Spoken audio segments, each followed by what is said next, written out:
of Esther by me, Sharon, Juha. She was born in 492 BC and in Ashur Empire, and she died in the same empire. Her full name is Hadassah, and her parent is Abigail. Esther was a Jewish queen, and her name means star in Persian.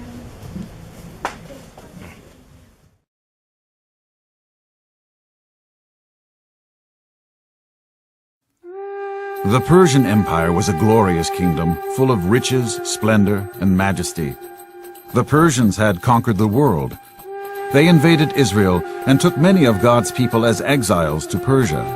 So there were many Jews living there. The king of Persia was Ahasuerus, a mighty ruler.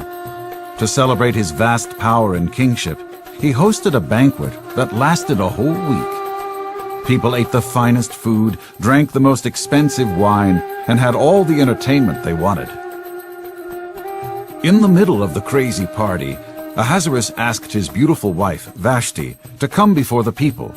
He wanted to show off her great beauty.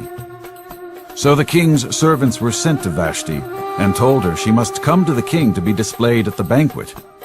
Queen Vashti did not want to be part of the drunken party and be disgraced like that, so she refused the king's order.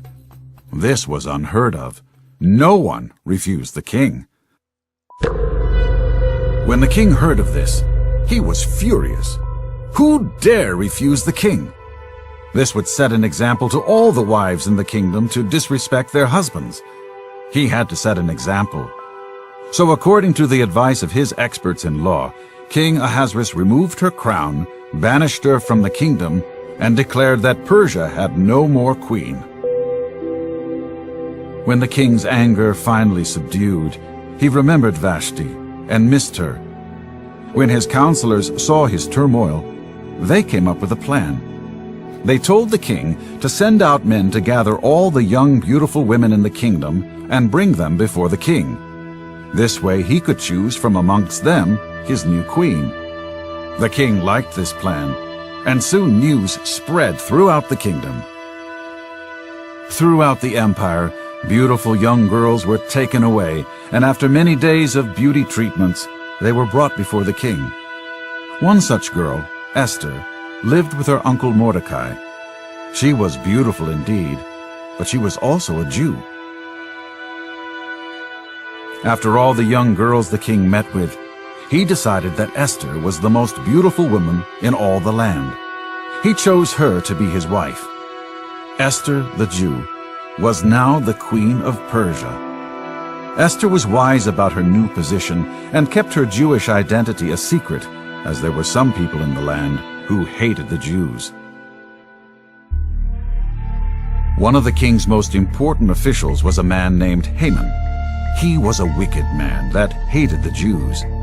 One day, Haman came before the king and presented a plan that made it sound like he was protecting the kingdom from potential enemies, but in actuality would annihilate all the Jews in the Persian Empire. Haman knew that once this edict was signed by the king, it would be irrevocable. So the king believed Haman, and the edict was signed. Because Esther kept her Jewish identity a secret, Haman did not know that she was part of the race he wanted to annihilate.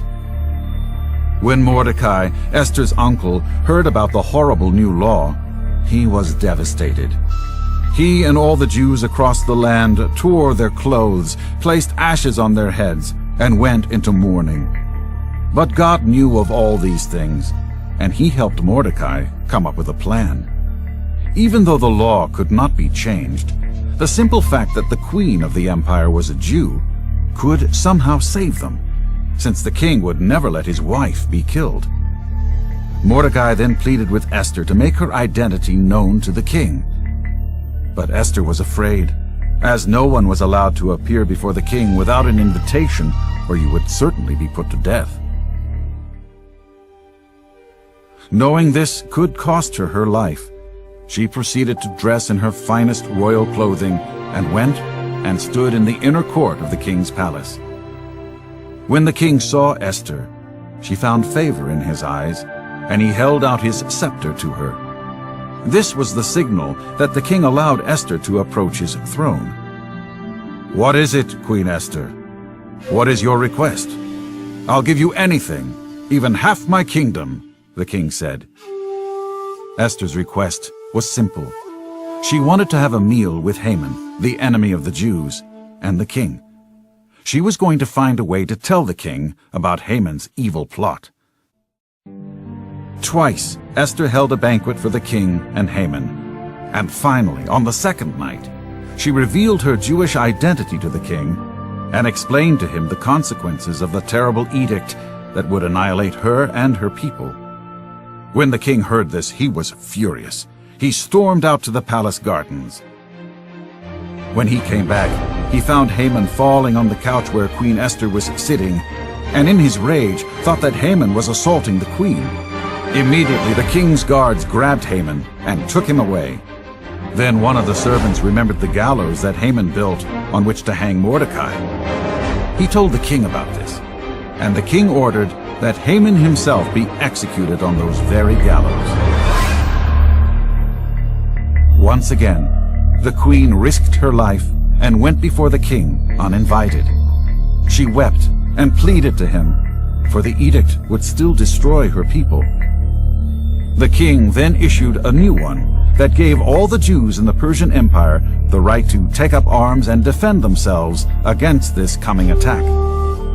When that day finally came, the Jews rose up against their adversaries and took control of them. Even the palace officials and governors helped the Jews, and they were victorious.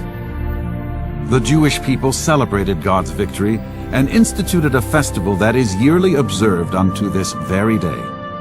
During the festival of Purim, the Jewish people recall God's provision and Esther's bravery. The background of Esther. The book of Esther is about a beautiful queen who is risking her life. The background of Esther is the book of Esther, who is about a beautiful queen who is risking her life to prevent death. It takes place in the Persian Empire during the region of Assyria. Esther was a descendant of the tribe of Benjamin, which is a part of the kingdom in Judah. After Esther's parents passed away, she was raised by her older cousin Mordecai. Esther. In 473 BC, Esther managed to save the Jewish people of the kingdom from a massacre or shooting. In 478 BC, Esther became the queen of Persia. Shortly after Esther became the queen, Haman, the prime minister of Persia, in favor of the king, obtained a royal decree that authorized the slander of all the Jewish people. The decree was essentially an act of revenge against Mordecai because he did not show respect to the king. Mordecai turned to Esther for help. Esther then appealed to the king on behalf of the Jews. The death of the queen. In the country called Persia, there lived a king named Ahasuerus and a queen named Vashti. King Ahasuerus ordered his wife, the queen, to appear before him at a party so he could show everyone how beautiful she was. When she refused the king, she was furious. To make matters worse, a rather evil man named Haman was one of the king's advisors. Haman was the king that if word got around, no one's wife would think she had to listen to her husband. At Haman's suggestion, King Ahasuerus ordered his wife to be put to death. King Ahasuerus wasn't happy without a king, so he demanded a search in the kingdom for a beautiful girl to be his wife. It wasn't too long before the king's scouts crossed paths with Esther. Esther was beautiful, gracious, and kind, just what the king was looking for. And so Esther was married to the king. New life for Esther.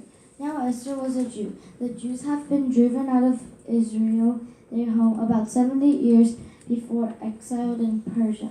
Although they did their best to make a living in this new land, they prayed that someday they would be able to return to their home. Esther's uncle, Mordecai, was a leader of the Jews. Mordecai just encouraged Esther to hide her faith from the king and his advisors, which she did. Haman had by this time become a powerful man in this kingdom. Prime Minister of Persia.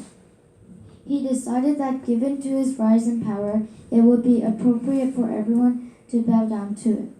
But Mordecai refused to bow down to it. Haman was very angry and asked the king to authorize a royal decree to kill all the Jews. Haman cast lots to determine the day this was to happen. And so it was decreed that in Adar of the year, on the 13th day of the month, all the Jews were to be killed in every province and every nation of the land. There would be no place to run and no place to hide. For conclusion, Esther demonstrated great faith, mercy, and courage. She also risked her life for the Jews, her people. So what we can learn from Esther is to have faith, mercy, and courage, and to care for others.